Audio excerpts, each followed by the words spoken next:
product of best value. I'm second youngest in the family. I was 7 years old when it was implemented. And if you come after the presentations to talk with me, I'll explain to you what exactly no rules means. It's actually very interesting. But can we pop up the other presentation?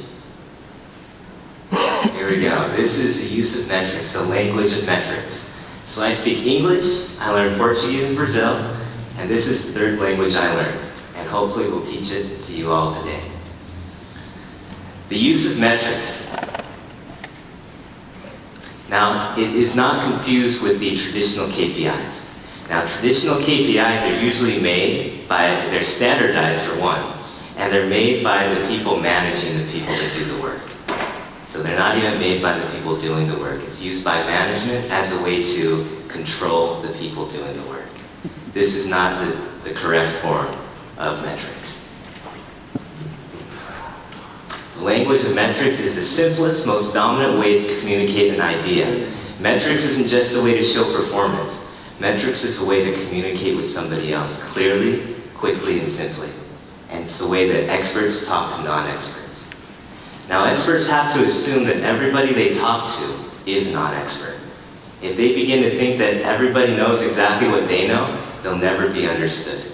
And that's why experts will always speak clearly in terms of metrics. Because metrics, they're non-biased. They require no technical expertise to understand what a metric is. A 1 is a 1, a 2 is a 2. Everyone can clearly understand what a metric is, what a number is. They're used as information to predict the future. Now, the only reason we need information is to help us to predict what will happen in the future. Any information that does not help us to predict performance in the future is useless information. It's just there. And we'll run through some examples now. So if you're an expert and you want to show a non-expert that you are an expert, this is how they need to communicate. This is a traditional way they try to communicate. They say things like they're experienced, they delivered many large projects, they've had high customer satisfaction. Now this may appear okay, but imagine reading 50 pages of this. Your mind will go crazy. Because you see things like this: experienced, many large, complex. What do these words even mean? How does this help you know if that vendor is an expert, if they can actually do high performance? And then the next person comes behind them and they say the exact same thing, but they put very in front of everything. Very high customer satisfaction, extremely high satisfaction. They begin to do other things. They begin to say, use metrics maybe, but they use it the wrong way. They say, I've been doing this for 20 years maybe. I have this certificate. But again, this does not really help me to know if they will give me high performance. It's just information. Then, they get the best they can, they give you a metric. They say, our customer case fill on time was decreased or increased our last job by 10%. So that sounds okay, but if you're a non-expert, technical metrics are useless to you. I have no idea whether this is good, whether this is bad, or whether this will actually help my performance in the future. So all of this is not a good way to go. Failing to speak in terms of metrics. Experts don't understand this, but when you don't speak in terms of metrics, your marketing can be duplicated. Anybody can say what you have said. It provides no differential, which means when there's no differential, it will always get down to sales teams, relationships, and price.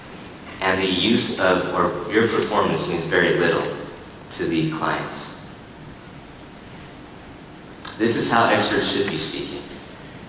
Instead of saying we have a PM, they say he's experienced with large projects, but this is what that means. He's done 20 projects. This is the average budget. This is the largest budget he's done. Instead of high performing, they say he's had 9.8 satisfaction out of 10. That's the deviation on his projects. This is what high performing is. This is what we think a complex IT project would be. It involves this many interfaces, this many transactions, this many departments. Now these type of metrics cannot be duplicated. The only way they can be duplicated is if somebody actually has the expertise that you have. They do it with risk as well. This is a traditional risk format. They say we have a critical risk in IT projects. There's a possibility that this could happen. It could have an enormous delay to the project. So we immediately this is important. It's enormous. So let's go to the solution. They'll say we do everything possible, we'll do it as soon as possible. They say we have a very successful company risk methodology, and it's a refined integration process used in all projects. So this sounds really good again. But it has the same problem. What does critical mean? How do I know this is critical? How critical? How enormous is enormous? How soon is soon? And when you get into the project, this becomes a very big problem. What do these words mean? Instead of saying these words, experts will say, I think this is critical because on this amount of percent of projects I've done in the past, it's been a problem. Instead of saying it's an enormous risk, they'll say it usually takes 6 weeks on average for the market to fix it. Now I know how important this is. The solution, as soon as possible, is not a good way to address a risk. In the past 20 projects I implemented this, we have found out 50% sooner than usual. Successful. We've done it on 8 projects that actually had the problem, and sometimes it's between 0 to 1 weeks that we can actually solve your problem. The only person, the expert now, if they give this to the owner can't give this expertise out to anybody. They can't take this risk and give it to everybody. Because the only person that can duplicate this kind of thing is the expert. Relevant and specific. We'll go over this really quickly. Vendors aren't the one that begin with metrics. It's the client as well. When the client relays what they want, they have to speak in terms of metrics as well. They can't use words like complex or critical. They need to define actually what they want. They need to define in terms of metrics what they want delivered.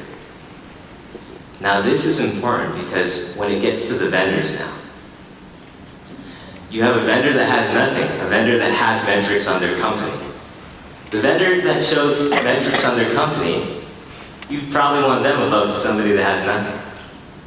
Another vendor comes in and says, not just our company, but this PM that we'll put on the job, he has these metrics. This is even better now, to say, I know now the person I get from the company will be good.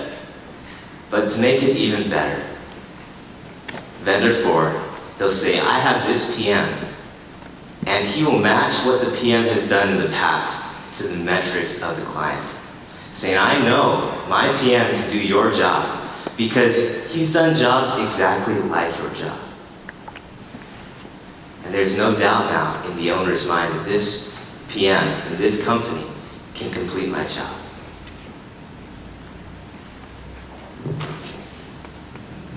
Well, this will be the last one.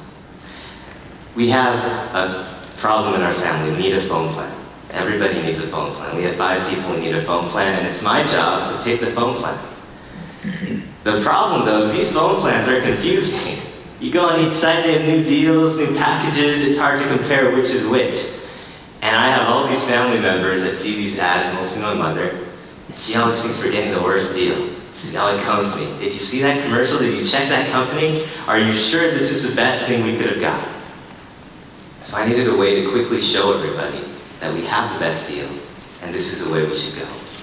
And I needed a way, most times experts, they bring options to the client. They say, these are 3 very good options we have. We know you have your own preferences, so we think you should choose. This is not good. The client is not the expert. The expert should be able to see what the client needs and provide the option that best fits the client. They shouldn't provide option to increase decision making on the client side. This was the same for our family. So this is what I did. I looked up the top 5 companies, and I saw what my family needed, data-wise, minutes-wise, and I compared it only to what I knew we needed. And I compared them side by side. I identified T-Mobile is recommended because it's the cheapest, it satisfies all our needs, and the only downside of T-Mobile is they have a low coverage score. And so they have a low coverage score. To get a higher coverage score, it costs $600 more. The only thing is, our family travels a lot internationally and in-state, and we've never had a problem with coverage. So to pay $600 more to fix a problem that we don't even have is no decision. And so quickly now, everyone, even my mother, can see T-Mobile is the best option. If they want a different one, it either costs more money and it wouldn't do us any good.